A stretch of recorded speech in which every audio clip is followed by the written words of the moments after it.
Good afternoon, everybody. Uneducated Economist here. Had a viewer ask if there was a place that they could go to check 2x4 pricing, like history of 2x4 pricing.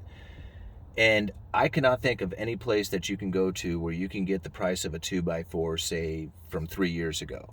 Unless you happen to know a contractor or a builder or somebody who has receipts or records saying this is what I paid for them back then, there's no place you can really go to. Now, I'd imagine somebody on the internet has probably compiled that kind of information and has it out there for you to look at, but I have no idea where you can go to find it.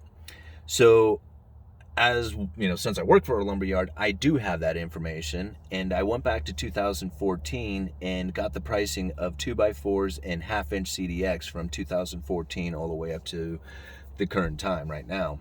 And I took these dates from May 23rd of each year. So going back to 2014, 2x4 eights were selling at $2.55. The following year, in 2015, they were $3.04. In 2016, they were $1.99. That was the best year that you could have purchased 2x4 eights. If you were going to be building a house, 2016 was the year for building materials as far as getting the best deal.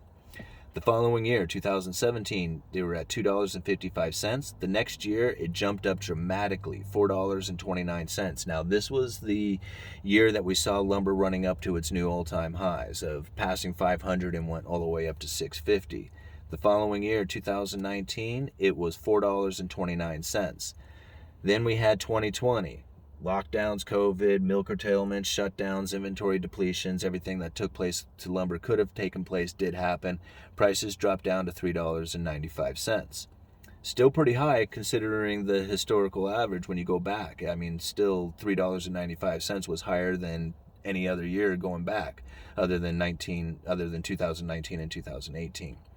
Today, 2x4s selling at $13.09, almost $9 more than they were last year.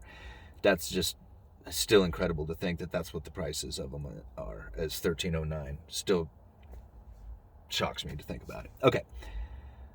Half-inch CDX, 2014, we were selling half-inch CDX for $19.99. 2015, the prices dropped down to $18.49. In 2016, that was the year of the $1.99 stud, it was $16.29 for a sheet of half-inch CDX plywood. My gosh, to think that the price of today is like $76. They were $50 a sheet cheaper in 2016 than they are today. Insane. 2017 prices, a half-inch CDX was $19.69. 2018, this was the year that we saw the lumber prices run up to that $650 per mark. $24.21 a sheet. 2019 saw it at $26.95. And then 2020, the COVID lockdowns, pandemic, everything else, $20.25 a sheet for a half-inch CDX. Today, $76.42. My gosh, it still blows me away to think that a sheet of plywood is $76 and one 2x4 stud is $13.09. It's just incredible. Like, I have a hard time believing that anybody would really want to build anything with those kind of prices. And yet there still seems to be some demand out there that's driving these prices. But where it's not coming from is from the do-it-yourselfer, the weekend warrior. Now, a lot of people don't look at the weekend warrior as being a driver of the materials, like being part of the material demand. And they really need to consider these guys. You think about it. How many chicken coops? How many, shelves in the garage? How many, remodeling of the basement so that there could be a man cave? How much material went to the weekend warrior so that they would have something to do on the weekend? There was a lot of it. Weekends working at the lumberyard was busy with people, but not now. Hardly anybody is coming in to do the weekend warrior stuff. They are not interested in building a chicken coop. They are not interested in building a little tool shed. They are only interested in material if they absolutely have a necessity to buy it. Like they need to do a repair or something. But that's the only people who are buying.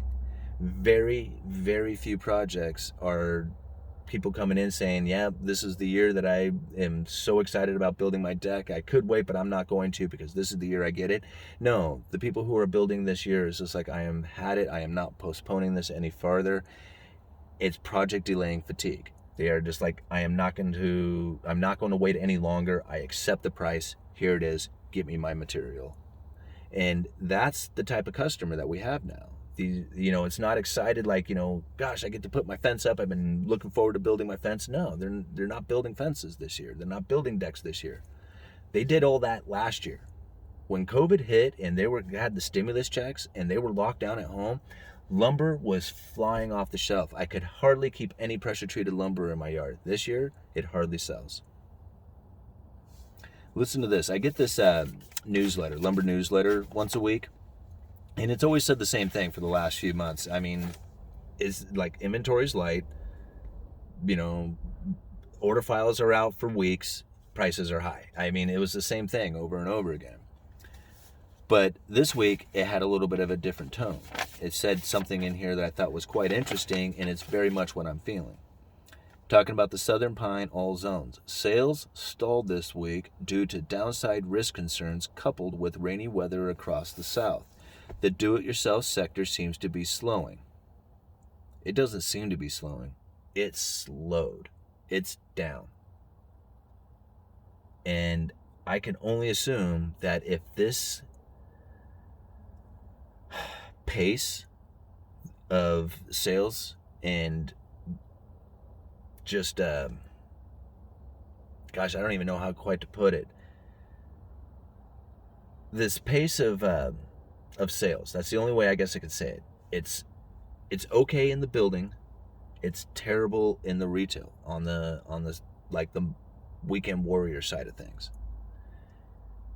It's not like a booming time like you would anticipate, like what you think you see from all the news articles that you read about lumber prices. It's not like that. It's not like that at all. And I can tell you, if this pace continues into the summer, we are going to see a dramatic shift in whether it's pricing, building, real estate. I don't know. But the condition of the environment right now is very eerie and is not like anybody would anticipate. Those of us who are working the lumber industry, working the retail end of things, we are all shaking our heads at this. The prices are high and the demand for this lumber is really low considering the environment out there. So anyway, Uneducated Economist, you guys let me know.